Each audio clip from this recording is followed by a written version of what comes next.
My name's Patrick Middlebrook. I'm a 5th generation farmer from Shallow-Water, Texas.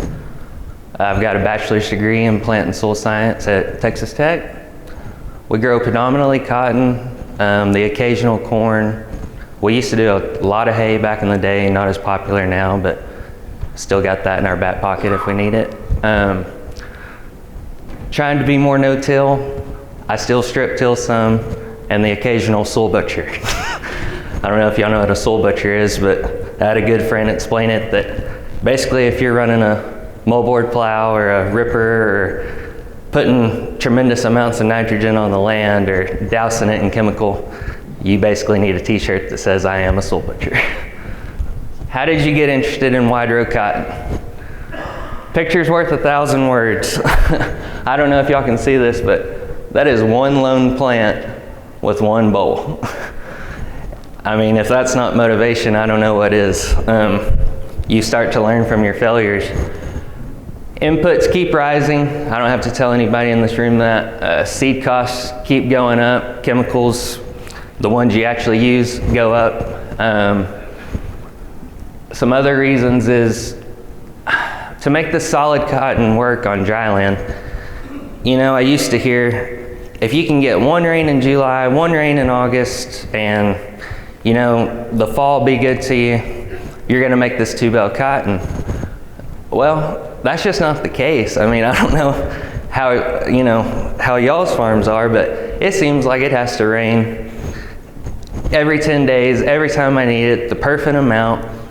You know, 2-bale cotton, we did that in 2010, hadn't done it since, and I don't know how long it was before 2010 that we'd done that. So it just wasn't consistent, and we started looking for other alternatives. Another interest in wide row cotton came from, you know, our irrigation capacity just keeps going down and down. To make our irrigation go further, we noticed that, you know, the university advice is to plant thinner, solid, which that does seem to really help, but if you'll take it a step further and plant it wider, we started noticing that, man, this cotton really doesn't need a whole lot of water, and we're making quite a bit of cotton.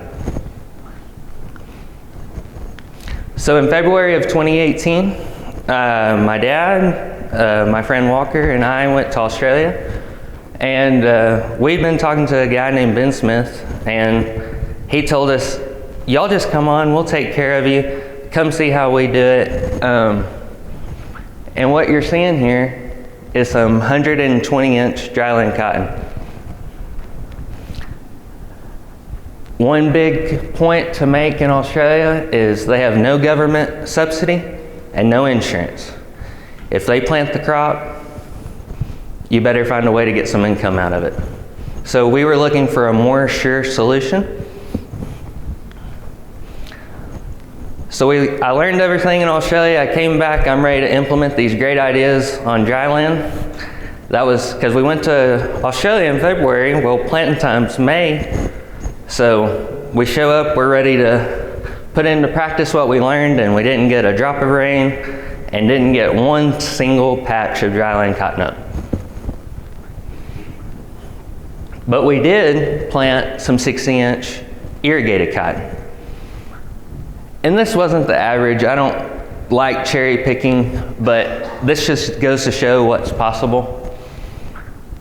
We made 2,050 pounds on cotton, on drip, behind cotton, which I think is a pretty important point to make. I'm a fan of rotation, but I'd say that you need more water when you're behind cotton. So with 12 inches of irrigation, very little in-crop rain, with 25 to 50% less seed, depending on the field, we banded our fertilizer, and we still made that 2,050 pound cotton. Well, it really got me thinking during the harvest, if we were to shred every other row on 60-inch cotton, we'd be left with 120-inch cotton, and we would still make 2 bales an acre. And that's assuming that the plant wouldn't compensate at all. And I know it will compensate. In 2018, we also had some 958 conventional cotton. 958 was introduced in 1999, and the point I want to make with this is I've had a lot of questions regarding, well, what variety? It's got to be the genetics. It's, there's been some new things come out, and that's what's really got this going, but I think we're really underestimating what the plant can do, because this variety that we planted in 2018 that was introduced in 1999 made 1,800 plus pounds. So I'm sure there's been some yield advancements and whatnot, but it just goes to show that plants do want to compensate. So meanwhile, 2018, we're harvesting all the irrigated cotton. Well, we were trying to think, what can we do to really get this dryland going that we failed out?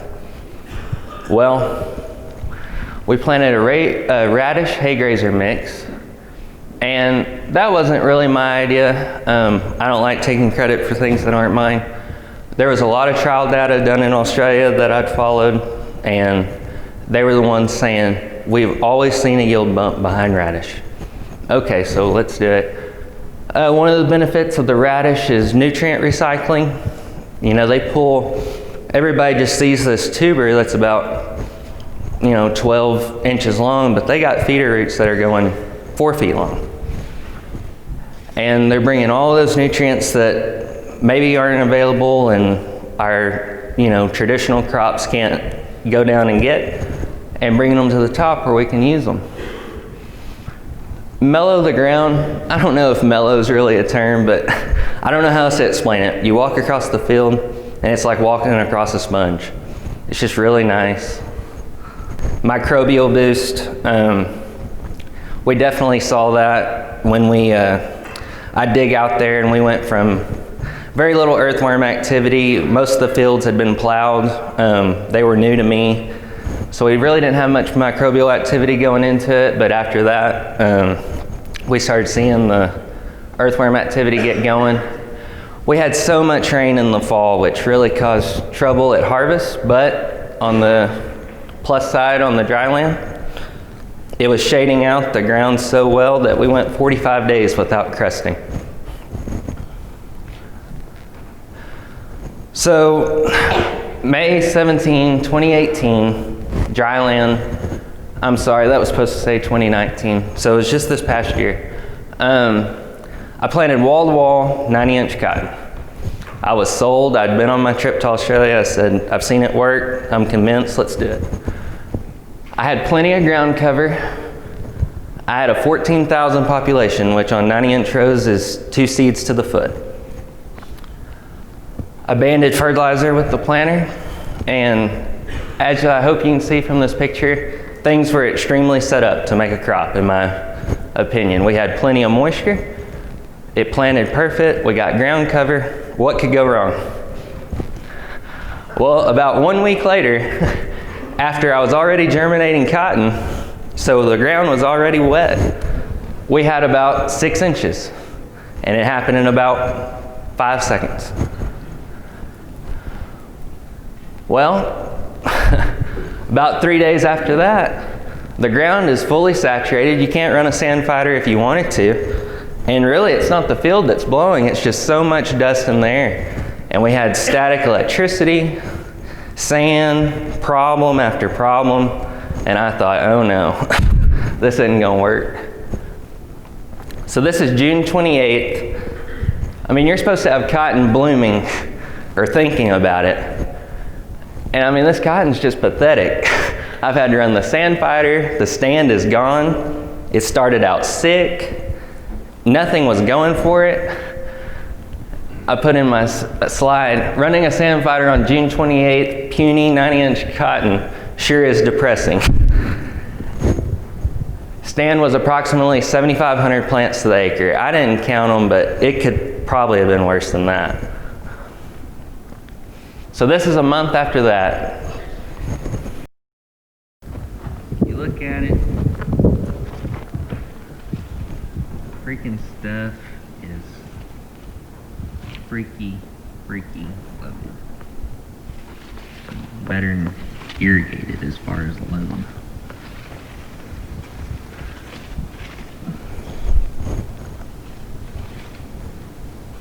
Probably 50 positions, probably. So the point of that video was the cotton's really only about this tall. It had everything in the world go wrong, and it's got approximately 40 to 50 squares on it already. And it's like, okay, I'm starting to believe this stuff's gonna compensate. And it's already happening at an early stage.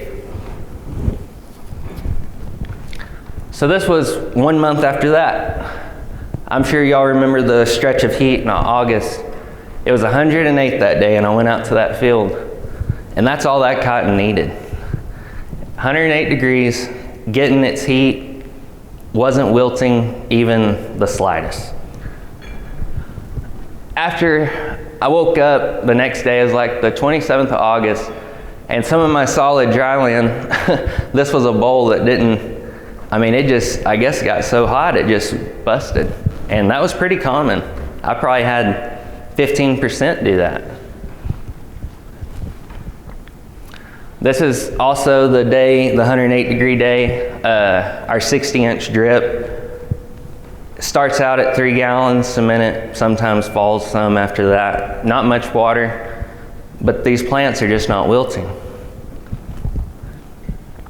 September 12th, this is the 60-inch cotton that was just pictured.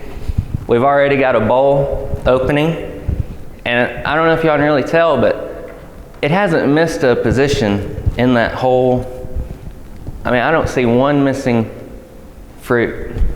And this is September. We've already got bowls opening. It's gonna keep those. This was an in-the-row plant. And that's what I was really seeing a big benefit for the wide row cotton was this cotton is just so robust, so tough, so much more consistent than 30s.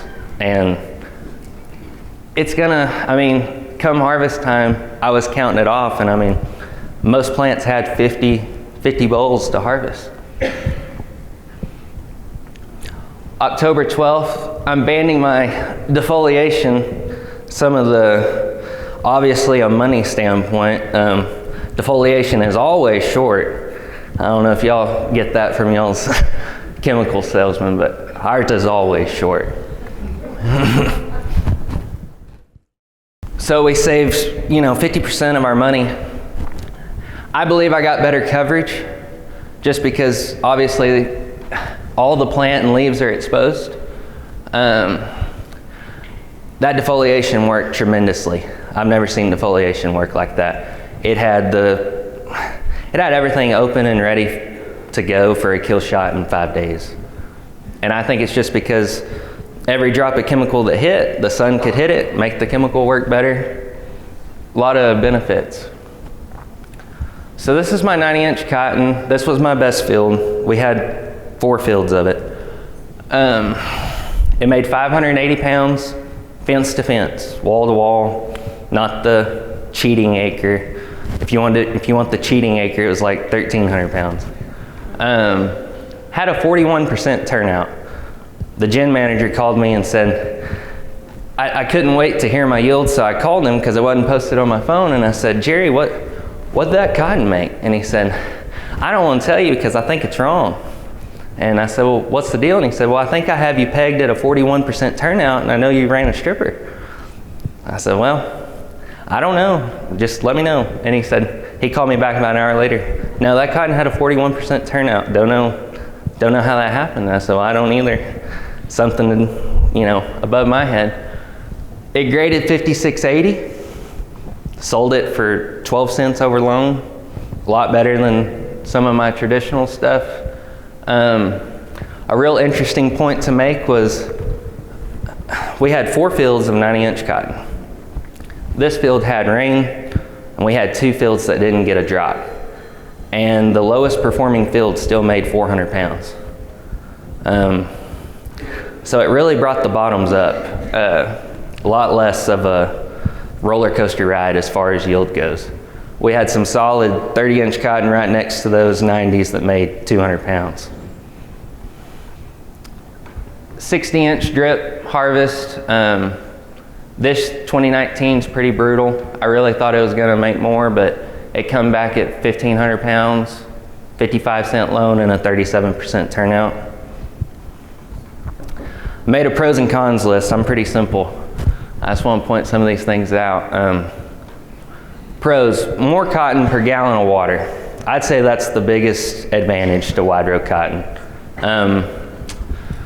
You know, I know everybody's in a different area. Some people pay $3 for an inch of water, some people pay 10. But more than the cost, it's just planning for the future of when we have less. And I don't know if you can really put a cost on that. Another pro is cover crop establishment. If we can space it out, maybe we can get an interseeder. There's not many plants in the way. I think that could work really, really well. The obvious, less seed, less fertility. Interesting point here. A lot of these guys I've been talking to about rotation and putting pounds on cotton, they said, well, cotton just screws up the whole system. Our yields behind cotton are bad. We're just gonna get rid of cotton. It's not good for the soil. It doesn't leave any residue. We're done with it. Well, an interesting point on the wide row is they've proven that on wide row cotton, you're building such a massive root system. And you can come out to my place and I'll show you.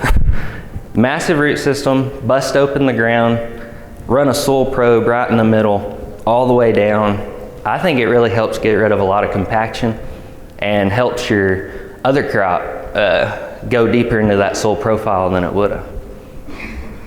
Banding chemical, that's pretty obvious. More likely to make a crop once it's actually up. You know, this year was a perfect testament to that. I mean, we were as wet as it'll ever be in June of 2019. And solid cotton, when things got tough, it gave it up, made a horrible crop, waste of time, but the 90s went ahead and did it. Something I noticed was a cultural insect management. Insects don't bother it near as bad.